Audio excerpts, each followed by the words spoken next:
본책만책 제43편 소설 제주의 물마루. 안녕하세요. 라일라입니다. 안녕하세요. 정한세입니다.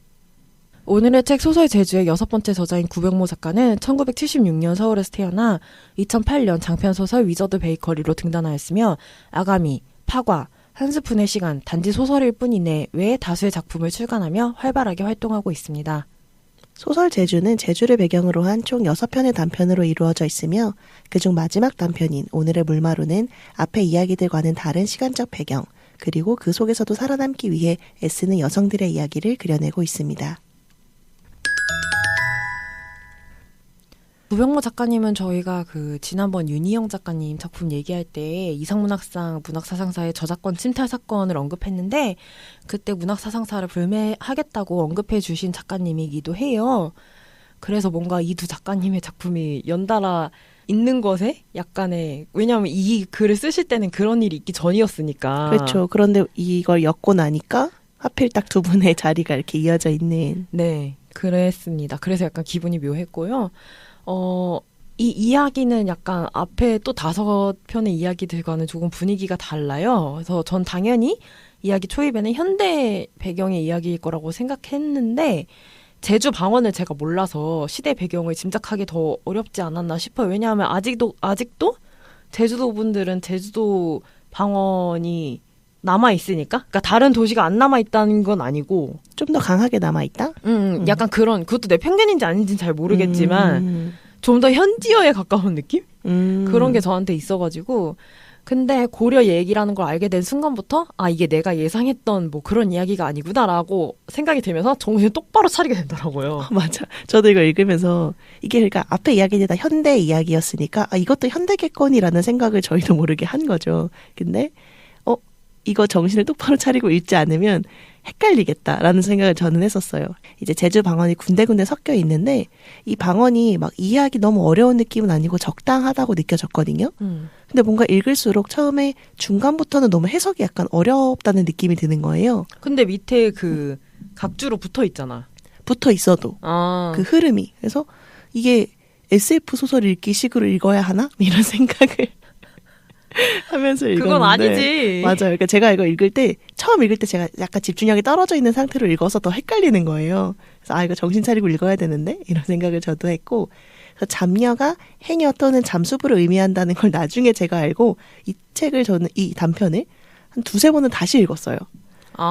다시 읽으면서 이게 이런 뜻이구나 다시 한번. 그러니까 이게 SF 소설을 읽기식으로 읽어야 된다고 왜 생각을 했냐면 이 제주 방언이나 시대적 배경 때문에 낯선 단어들이 계속 등장하잖아요. 낯선 용어들이. 그리고 낯선 흐름, 그런 게 저는 SF 읽기식, 제가 생각하는 SF 읽기식으로 읽어야 되는 작품이거든요.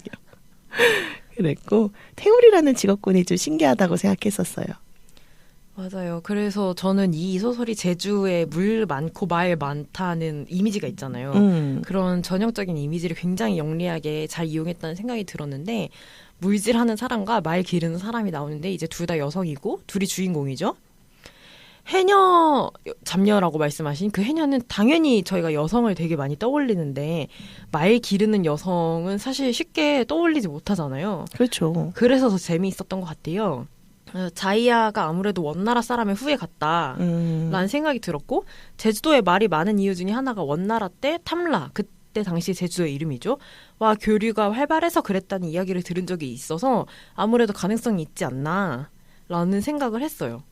그리고 이제 조정이나 명나라가 등장해서 시대적 배경이 다르다는 걸 계속 보여주는데 저는 아까도 얘기했지만 이 앞에 얘기가 다 현대다 보니까 제가 쭉 읽으면서 약간 덜 다양한 이야기들이라고 느꼈던 것 같아요. 그래서 딱 이걸 보자마자 약간 신선하다라는 느낌? 고려시대를 알 수 있는 장치를 되게 여기저기 깔아주신 것들이 좀 신선했고 고려 군사랑 직접 싸우는 일은 아니지만 잡녀를 얘기할 때 서슬퍼런 바다에 나가서 물질을 하고 무사히 돌아오는 일 자체가 싸움처럼 여겨진다라고 한 부분이 저는 좀 인상적이었어요.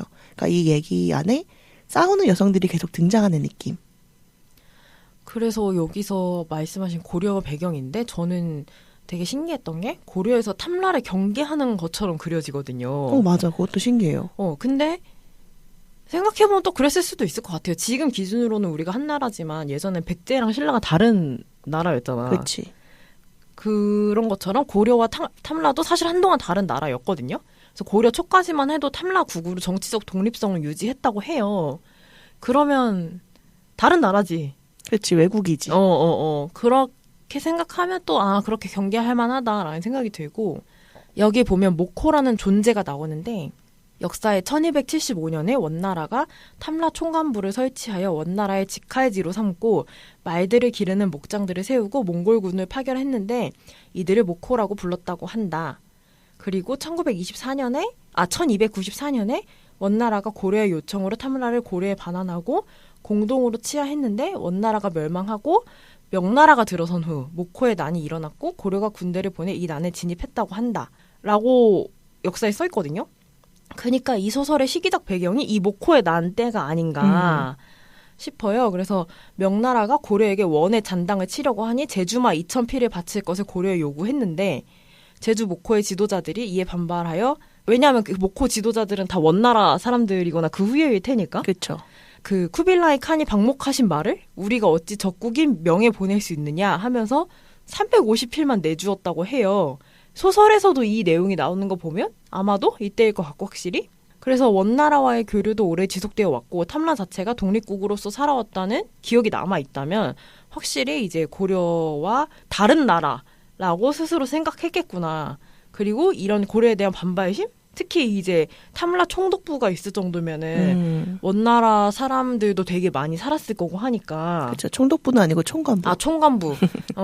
그러니까 그런 반발심도 이해가 가더라고요. 그렇죠. 그러니까 이게 현대에서의 여러 사건들을 제외하면 저는 그 제주도 사람이 아니라서 더 그런 것도 있겠죠. 제주도에 대한 역사적 인식을 크게 신경 쓴 적이 없었어요. 그러니까 지금의 제주도, 현대에서의 제주도를 생각할 때는 역사적 사건들이 여러 가지가 있었지만 옛날의 제주도에 대해서 제가 생각해 본 적이 별로 없더라고요.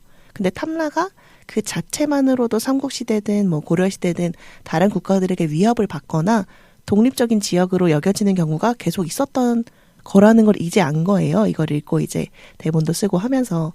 그러니까 제주라는 커다란 섬이 이때는 결국 완전히 독립된 하나의 작은 땅으로 인식이 되는 건지 아니면 고려처럼 다른 국가에 속한 무언가로 인식되는 건지 생각해 본 적이 없었던 거죠. 당연히 우리나라 땅이겠거니. 그냥 이렇게 생각했던 건데 역사적 사실이나 지리적 특징이 이 소설 안에 단편임에도 불구하고 되게 자세하게 표현된 것 같아서 그게 좀 좋았어요. 작가님이 연구를 많이 하셨다? 구병모 작가님은 항상 그러시는 것 같아요. 맞아. 섬세하셔요. 고민이 깊으신 것 같아. 맞아요. 여기에 이제 자이아랑 나불이 나오는데 이 이름도 너무 신기해. 뭔가 뜻이 있어서 이걸 고르셨겠지? 그쵸. 그 당시에 실제로 뭐 있었던 이름이라던가 역사서에 나왔다든지 참고하셨겠지? 근데 이 자이아도 나불도 현실이 되게 어려운 소녀들이잖아요. 자이아는 아들이 아니어서 이때도 원나라 후예들조차 솜씨 좋은 태우리인데도 아버지에게 인정받지 못하고 나불은 아픈 어머니를 먹여 살려야 하는데 잡녀로서의 능력이 부족하고. 그래서 이 앞에 이 소설에 실린 다른 이야기는 육지에서 제주로 도망가거나 희망을 찾아서 제주로 가는 이야기인데 정작 제주에 사는 사람의 이야기는 이거밖에 없는데 제주를 벗어나고 싶어 하는 게 되게 아이러니하다고 생각했어요. 그래서 참 이게 뭘까. 이 어떤 지역에 사는 사람들은 그 지역에 놀러 오는 사람들 되게 신기하잖아요. 여기 볼 게 뭐가 있지? 약간 이렇게 생각하는 건데 이런 거가 비슷한가? 그러니까 거기 사는 사람은 결국 거기에 매력을 모르고 떠나고 싶어하는 게 늘 있는 거 아닐까 우리 안에? 그러면서도 다시 들고. 돌아오게 되기도 하고. 맞아요. 맞아. 그래서 이 영화래. 저도 모르게 영화라고 생각했네요. 영화 같은 느낌이 있어요. 그러니까 이걸 쭉 읽을 때 잘 모르는 방언들이 계속 섞여 있음에도 불구하고 이 글의 말투, 서술되는 느낌이 되게 유려하거든요. 그리고 말을 곱씹으면서 읽어보면 내용이 너무 아름답다는 생각을 저는 했어요. 그래서 제가 영화처럼 느껴지는 것 같아요.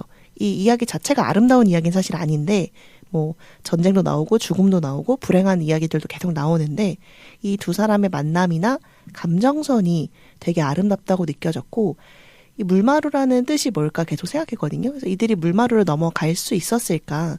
거기 서천꽃밭이라는 표현이 이제 결말 부분에 나와서 저는 그게 되게 저승 같다는 생각을 했는데 어쨌든 이곳을 떠나서 그게 저승이든 아니면 또 다른 이승이든 자신들만의 세계로 어떤 탈출하기를 기원한다는 점에서 아가씨 영화가 생각나기도 했어요. 나는 타초상 생각했어. 맞아. 타오르는 여인의 초상입니다, 여러분. 맞아, 좋아요. 네. 그쵸. 그런 내용도 생각이 나요. 그런 아름다움이 있어요. 약간 영화적인? 맞아. 구병모 작가의 여러 가지 작품들이 그런 시각적인 아름다움이 있는데 이 소설도 전 단편인데 이렇게 많은 이야기를 넣을 수 있다는 게 좀 신기했어요. 그리고 이제 이 물마루가 마지막 편이니까 저희가 이 소설 제주 단편집 전반에 대한 평도 간단하게 언급하려고 하는데요. 이게 소설 제주라는 이름에 걸맞게 저는 읽기 전에는 다양한 인물들의 시각 그리고 어떤 제주에 대한 다양한 기억, 다양한 관점에서의 이야기를 들려줄 거라고 기대했었거든요. 근데 책의 앞쪽에 있는 이야기들보다는 사실 조금 뒤쪽에 있는 이야기들이 더 개인적으로 제가 생각했던 주제나 이야기들을 약간 무게감 있게 다룬 것 같아요. 다만 저는 조금 아쉬운 점이 있었는데 이 마지막 물마루 편처럼 좀 더 다양한 시간적 배경을 활용하거나 아니면 조금 더 다양하게 저는 약간 이 소설집 전체가 약간 다양성이 부족하다는 생각이 좀 드는 거예요.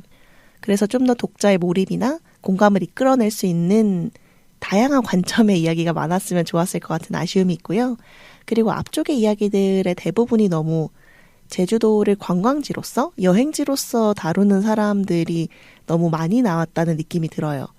근데 지난번 윤희영 작가님의 글은 약간 삶을 바꾸기 위해서 제주도에 여러 번 찾아온 경험들을 이제 시간별로 다루고 있고 오늘의 물마루도 제주에 살고 있는 사람, 예전에 살고 있던 사람을 주인공으로 설정했잖아요. 이런 게 저는 그나마 약간 다양한 시공간적 시도를 해봤다라고 느껴져서 네, 끝으로 갈수록 조금 더 좋았습니다. 네, 그래서 저희가 앞에 이야기하면서 계속 대다수의 작품이 제주를 대상화하는 것 같다. 그래서 염려된다고 말했는데 말씀하신 것처럼 윤희영 작가님이 어쨌든 제주를 정착하는, 제주를 그냥 찾아오는 게 아니라 제주 찾아오는 이야기고 구병모 작가님은 제주도에서 사는 사람인 이야기인 동시에 이곳을 벗어나고 싶어하는 이야기를 쓰셔서 이게 소설 제주로서의 면피를 좀 그럭저럭 하지 않았나 싶고 사실 이 두 개를 읽기 전까지는 저는 사실 굉장히 걱정을 많이 했거든요. 이래도 되나? 이렇게 어떻게 끝나지? 그랬는데 이제 다행히 잘 끝난 것 같습니다. 끝이 좋은 모든 게 좋다 이런 말이 있잖아요. 동의하진 않지만. 그리고 이제 저는 결정적으로 이제 표지, 제가 늘 표지 얘기하는데 사실 이 표지를 처음 봤을 때 굉장히 휴양지 같은 느낌의 그림인데 사실 여기에 실린 여섯 작품 중에 어느 것도 그런 느낌의 이야기가 아니어서 너무 따로 논다. 이게 읽기 전에는 읽을 이야기와 기대를 배반하게 되고 다 읽고 난 다음에는 왜 이 표지를 썼는지 약간 이해할 수가 없어져서 여러 의미로 좀 표지 선정이 아쉽지 않았나라는 생각이 들었습니다. 네, 그러니까 저는 표지 말씀하신 것도 그렇고 초반의 작품들도 그렇고 너무 소설 제주가 제주도를 대상화하고 관광지로서 보는 시각만 다루는 느낌이 드는 거예요. 사실 이 표지도 그런 휴양지 느낌, 관광지 맞아. 느낌이잖아요. 제주도 사람이 글을 썼어야 돼. 저는 솔직히 말하면 읽기 전에 제가 기대했을 때는 당연히 저는 4.3 사건에 대한 이야기가 하나쯤은 있을 줄 알았어요. 맞아. 근데 그렇지 않아서 그게 조금 아쉬웠고 이 소설집이 끝이 아니라 소설 런던, 소설 도쿄 등 다른 도시를 포함한 엔솔로지 작업이 더 그 이후에 이루어진 걸로 알거든요. 그런데 이런 다른 지역 소설들에서는 보다 지역 소설다운 소설들이 더 많이 실려 있었으면 좋겠습니다. 말하자면 그 지역에 사는 사람 혹은 그 지역의 이야기를 좀 더 다뤄야 우리가 그 지역의 이름을 소설의 큰 제목으로 달 만한 그런 어떤 자격이 되지 않나? 라는 생각이 들어요. 우리나라에서 낸 책인데 소설 런던, 소설 도쿄를 낸다는 거는 무슨 의미일까? 사실 그것도 지역성은 좀 부족하지 않을까? 물론 읽지 않았기 때문에 개인적인 사견입니다. 그리고 나는 지금 이 소설 런던, 소설 도쿄 이렇게 시리즈가 있다는 거 처음 알았는데 랄랄이 말씀해 주셔서 너무 이것도 약간 적절한 단어가 기억이 안 나는데 대도시. 그러니까 그 세계적인 대도시. 관광지. 이런 데로만 좀 설정된 것 같으니까 선진국, 소위 말하는 선진국 도시로만 설정된 것 같은 그런 생각이 드네요. 여행지인 거죠? 그러니까 낭만이 있는 여행지를 쓰신 걸까?